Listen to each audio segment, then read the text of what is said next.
Welcome, traveler, to RevengeForge, where the god of revenge inscribes the fates of the betrayed. Here, swords clash, magic burns, and dragons soar as the broken rise to claim justice. Each tale is fire forged from betrayal, tempered with fury and struck true by vengeance. If you enjoy these stories, like and subscribe to keep the forge alive and leave a comment below. Share your thoughts, request new tales, or speak of the moments that struck you most. I died on a Tuesday. It wasn't dramatic. No thunder, no choir, just a push, a hand I trusted, a railing that snapped. And the last thing I saw was the city lights folding into a river of glass. I woke to cinders. Ash drifted like slow snow. The sky was the color of bruised iron. I lay on a cracked black road that wasn't a road.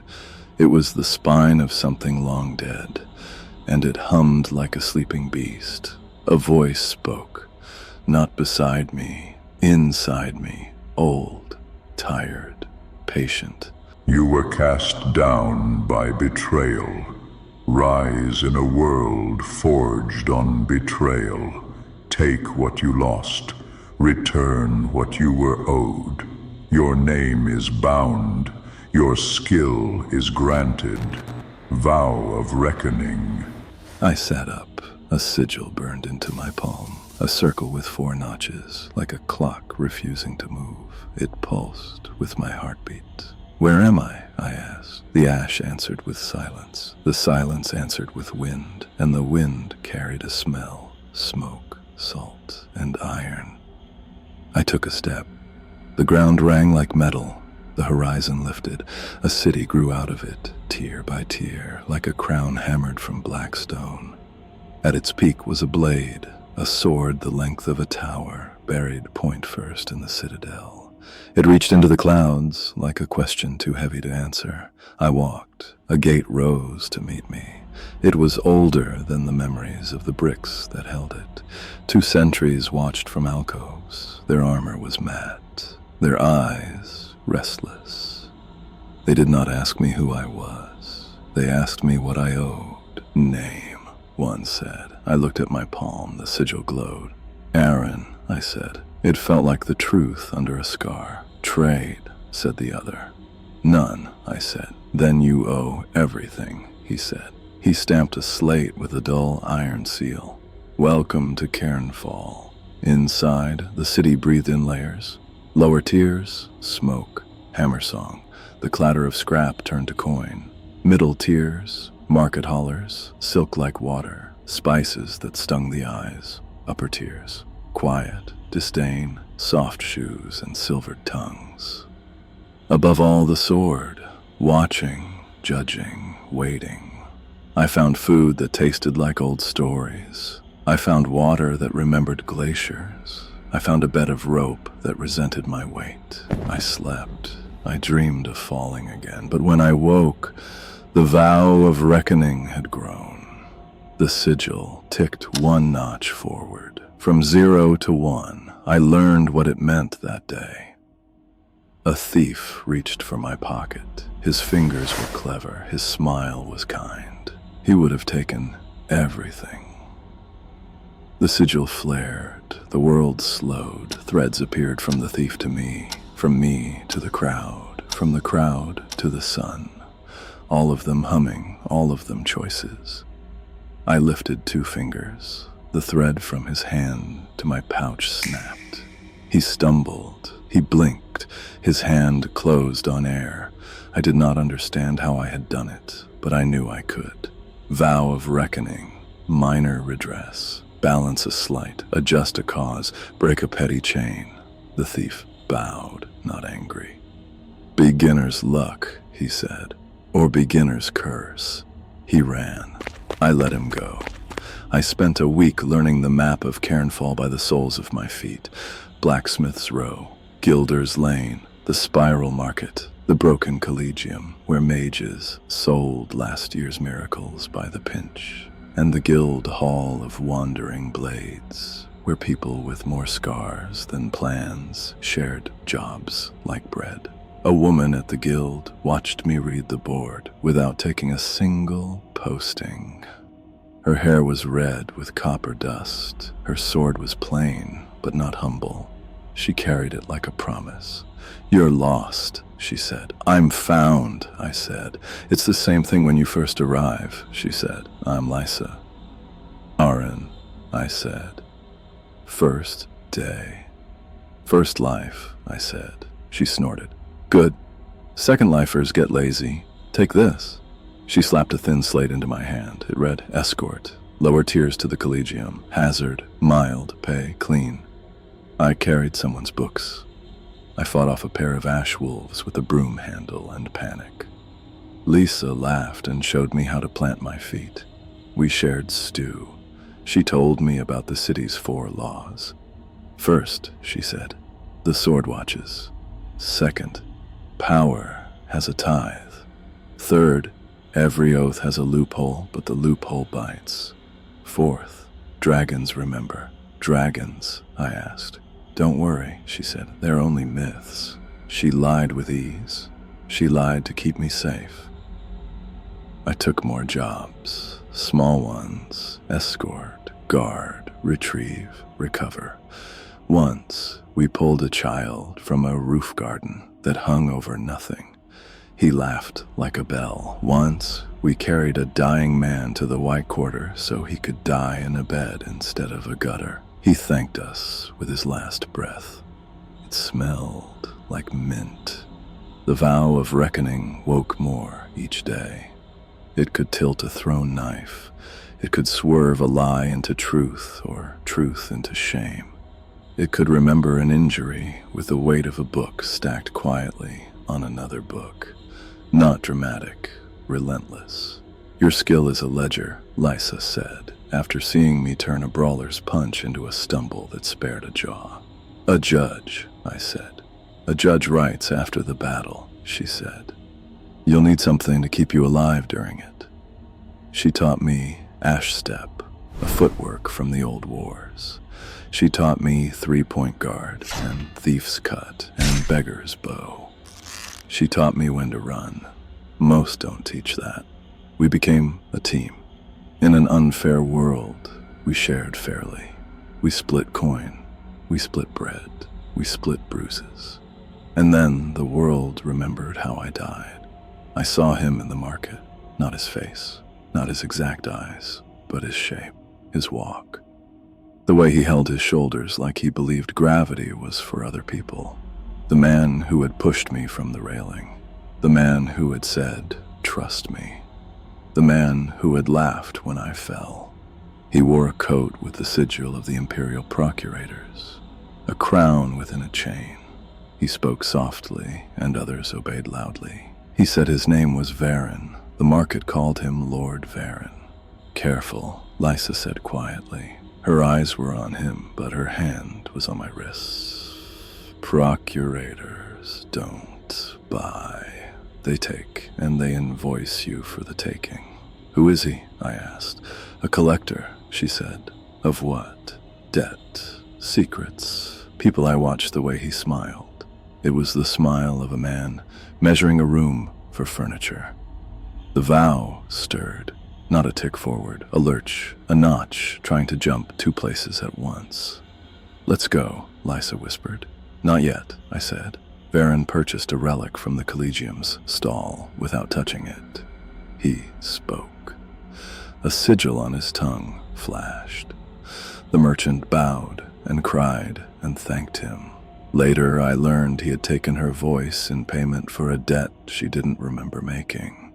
She would never speak again, but she smiled while she wept. His magic left its users grateful for their ruin. I followed him to the upper tiers. Guards waved him through. The sword in the citadel gleamed as if it approved. At the gate, a boy stumbled. A courier. He had run too far, too fast. He fell at Varin's feet. The scroll case rolled. Varin stepped on it with a small, bored motion. The scroll splintered. The boy flinched as if struck. Varin did not look down. The vow roared. The sigil burned. my vision doubled. In one world, I stood still. In the other, I stepped forward and hit him. I chose the second world. My fist met his cheek. I felt his teeth cut my knuckles. His magic flared like a mirror catching fire. Guards shouted. Lysa dragged me back like I was a knife thrown badly. We ran, through alleys that hated us, under arches that had pulled men from horses for less. We didn't stop until the city turned to scrub, and the scrub turned to broken glass, and the broken glass turned to a shore of black sand. "We can't win like that," Lysa said, breathing hard. "Like what?" "Like you," she said. "Alone, stubborn, charging the mountain with your forehead." She tore her cloak and bound my hand with a skill that made me think she had done this often, perhaps for herself. "Who is Varen, really?" I asked. "The Emperor's favored collector," she said. "He holds the Chain of Oaths. He can bind names to debts. He can turn promises into prisons and the sword in the citadel. It watches," she said. "It was driven into the capital when the ash dragon fell. They say its shadow keeps the peace. They say if it is ever lifted, the world will crack." She looked at me. "Don't try to lift it." "I'm not here to lift swords," I said. "I'm here to balance a ledger." My palm pulsed. 2 notches glowed now. From one, we hid in the Gloam Warrens that night. Half houses, half tunnels. The people there had debts instead of names. They sold days of their lives for rent. They bought back hours on feast days. They laughed anyway. They offered food anyway. I learned that kindness can survive taxes if it guards itself with knives. I trained. The vow learned me. I learned it. Major redress came with the second notch. It could invert, not reality, but permission. If a man had the right to speak lies into a market and call it policy, I could pull that right from him for a time, not forever. Enough. We needed allies. Lysa knew where to find them. The broken collegium still had scholars who resented having their debts bought and sold like goats. The wandering blades had blades that resented not being paid. And in the oldest part of the city, where the gutters remembered a river, an old woman sold tea that tasted like thinking. She wore a scale of dragon bone as a brooch. "Your skill smells of verdicts," she said, pouring without spilling a single regret. "You'll make enemies." "I already have," I said. "Do you have friends?" "I'm trying," I said. She laughed into her sleeve. "Then you'll live long enough to do what you came to do." She pressed a thin shard of something pale into my hand. It was warm. It was heavy without weight. "Call if you must," she said, "but only if you must. We gathered a plan the way you gather dry wood, carefully, hungry, knowing a spark could save you or burn you. Varen was to hold an oath auction at the Citadel. Once a season, by imperial decree, debts would be tallied, names weighed, futures bought, promises sold. People came dressed as if fate appreciated tailoring. They bid with years, with memories, with children not yet born. Varen smiled and clicked a pen and turned lives into neat lines. We would break the auction. We would expose the chain of oaths. We would snap the links by making the sword in the Citadel choose. Choosing was the one thing it was never meant to do. On the morning of the auction, the city wore quiet like an expensive coat. Banners hung. Bells did not ring. Even birds seemed to hold their wings closer to their bodies. We walked openly. Lysa to my left, a pair of blades behind us, faces covered, movements loose. 2 collegium adepts with fingers stained silver from old spells, and me with a vow that ticked from 2 to 3 the moment the Citadel doors opened. The hall inside was all edges, no comfort, no softness. The floor was a mirror for the ceiling. The ceiling was a mirror for the floor. It was like standing inside a promise meant for someone else. Arin stood at a lectern of polished bone. The chain of oaths hung from his shoulders and pooled at his feet. It clinked with the delicate arrogance of porcelain. "Welcome," he said. His voice carried like a hand across velvet. "Today we turn chaos into order. We turn debt into form. We turn you into what you were meant to be." He smiled, and people sighed. They were grateful to be arranged. He began. Names called, debts read, bids taken, futures traded like spice. The chain drank. It grew heavier. Arin grew lighter. Lisa squeezed my wrist once, the signal. The adepts began their work. Not fireworks, not a duel. Quiet sabotage. Rituals that loosened the chain's memory of who owned what. Syllables that reminded the world of older laws. Breath, blood, bread. I stepped forward when the chain shivered. Arin's eyes found mine. They were the wrong eyes, and also exactly right. He tilted his head. "Ah," he said softly, "the stray." "Return their names," I said. "Return their voices. Return their years." I felt the vow rise like a tide under my ribs. "Or I will make your own chain honest." He laughed. It was the same laugh that had followed me into the glass river in another world. "Honesty is a price no empire pays," he said. He lifted his hand. The guards lifted theirs. I opened my palm. The sigil blazed. Vow of Reckoning. Grand redress. It woke like a bell hammered by a storm. It did not change the world. It changed accounting. Every oath in the room turned its face toward intent and away from ink. Every link asked a question it had forgotten how to ask. Was this promised freely? Was this price known? Was this weight chosen? Half the chain went dark. The other half screamed. Arin staggered. The lectern cracked. His polite mask fell, and an older face looked out. Hungry, hurt, hate-wearing perfume. He spat a word. The chain lashed at me like a whip braided from wedding rings. I met it with the three-point guard. Lisa drilled into my bones. The links shrieked across my blade, throwing sparks that smelled like burned paper. Guards charged. Blades moved. Lisa's copper hair flashed like a warning. The adepts spoke, fingers dancing the short, sharp spells that work even while bleeding. The hall broke into fragments of fight. I kept my eyes on Arin. Revenge narrows you.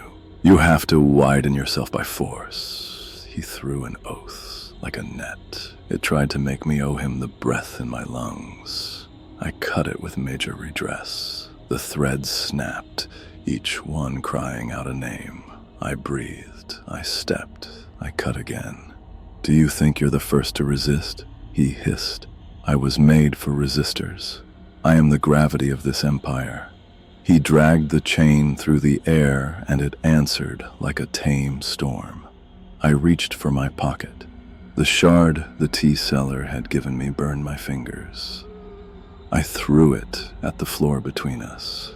The world turned inside out for a heartbeat. The air remembered a mountain. The hall remembered a cave. Everything smelled like the first fire a child ever saw. Something old opened its eye. It wasn't a roar. It was a sigh that had waited 1,000 years. Scales larger than doors shifted in the stone beneath the citadel. The sword in the tower rang like a tuning fork struck by a god. Dust fell from rafters that had never seen dust. Arin froze. For the first time, he looked afraid. The ash dragon did not rise fully. It didn't need to. A horn like a mountain peak scraped the underside of the hall. A single eye peered up through the floor like a moon breaking a lake. It looked at me, then at Arin, then at the chain. "Who calls?" it asked, voice grinding ages into powder. "Arin," I said, "from elsewhere, bound by a vow I did not ask for." Asking for justice, I did. Its gaze warmed. "Name your enemy." "Not a man," I said, "a reckoning that eats only the weak." It considered. "Appropriate," it said, and turned its eye to Varen. Varen tried to speak the Empire into the air. The air refused to host him. The dragon breathed, not fire, truth. The breath moved like molten iron poured into a mold the size of a city. When it touched the chain, false promises blistered and fell away. Names sear back onto the hearts they belonged to. Years stolen decided to go home. People fell to their knees as birthdays returned, as voices returned, as choices returned. Varen screamed. He tried to gather the scraps of power like a miser chasing spilled coins. He reached for me with empty hands and old hatred. I lifted my blade. I did not kill him. I did not need to. Grand redress finished its work. His debt to every person he had starved, silenced, bound, found him. It settled on his shoulders like the chain he had worn so proudly. It grew heavy. He bent further. He knelt. The dragon's eye dimmed. "Remember," it said, "revenge is a knife that wants to be a mirror." "Know which one you are holding." The eye closed. The hall remembered being a hall. The sword in the citadel hummed like a warning going quiet. Silence, then noise. Loud, human noise. Lisa leaned on her blade and laughed with relief that sounded like grief's kinder cousin. The adepts sat down and let their hands shake. A child hugged a mother who had been paying for her life in Sunday afternoons. A merchant spoke a word she thought she had lost, and it was her own name. Guards came. Some knelt beside Varen as if they had been waiting their whole lives to breathe that freely. Some ran, some looked at us with fear and asked without asking, "What now?" Now we left the hall. Outside, Cairnfall looked uncertain, like it had been walking in someone else's shoes, and suddenly noticed the blisters. Bells began to ring. Not alarm, not celebration. A third thing, something older, something like change. We did not stay to be thanked. The Empire is slow to admit fault and fast to pick new villains. We returned to the Warrens. People there kept living. That's how you know they are strong. Word spread. Some praised us, some cursed us. Some invented us into legends that made better stories than the truth. The Collegium sent a letter with cautious gratitude, as if thanks could trigger a trap. The wandering blades raised our share by a cut we didn't ask for. The tea seller closed her shop for 3 days, then reopened with a new blend that tasted like a secret told to the right person. Varen did not die. He did not leave. He lived in the shadow of the citadel, wearing the chain that was now just weight. People visited him the way you visit a museum piece you do not like. He whispered still, but the whispers stayed whispers. Some nights, I wanted to end him. A knife is quicker than a mirror. Liza caught me looking up at the tower too long, too often. "Revenge isn't a home," she said softly. "It's a road. You walk it until you reach a door that's yours. Then you stop." "Have I reached it?" I asked. She looked at my hand. The sigil had 4 notches. 3 were lit. The 4th waited like a last page. "Almost," she said. Weeks passed after the auction. Cairnfall shifted like a wheel forced onto a new groove. The chain of oaths was dismantled link by link. Debts measured differently now, against bread, against hours of sleep, against lives that deserved more than ink. The Empire hated it, but the city endured. Lisa and I kept working. Not legends, not saviors, just blades. We guarded bakers, guided merchants, carried children home, and pulled drunks from alleys. The vow still pulsed in me, 3 notches lit, the 4th waiting. Sometimes I dreamed of Arin. He lived under the citadel's shadow, the chain around his shoulders, nothing but weight now. People visited him like they visit ruins, curious, angry, unsure. He whispered still, but the world no longer obeyed. One evening, Lisa found me staring at the tower. "You're thinking about ending him," she said. I said nothing. She touched the scar on my hand where the sigil burned. "Revenge isn't a home," she said. "It's a road. You walk it until you reach a door that's yours. Then you stop," I asked. "Have I reached it?" She smiled faintly. "Almost." That night, the 4th notch lit. The vow was complete. But instead of power, I felt peace, like a page closing. Grand redress gave way to final redress, not to destroy, but to settle, to heal, to balance, to let scars remain without dictating the path ahead. The next morning, Cairnfall woke with bells. Not alarm, not victory, just the sound of a city breathing honestly. Children laughed in the spiral market. The Collegium opened its gates again. Even the Warrens sang. I looked at my palm. The sigil no longer glowed. It simply rested, as if saying, "You've paid, you've collected, you may walk free now." We shared stew that night, simple and hot. For the first time since I fell from another world, I felt whole. My name is Arin. This is Cairnfall. The sword still watches, the tithe still remembers, the loophole still bites. And the dragons remember most of all. We live, we fight when we must, we forgive when we can, and when pushed, we rise, and we are reforged.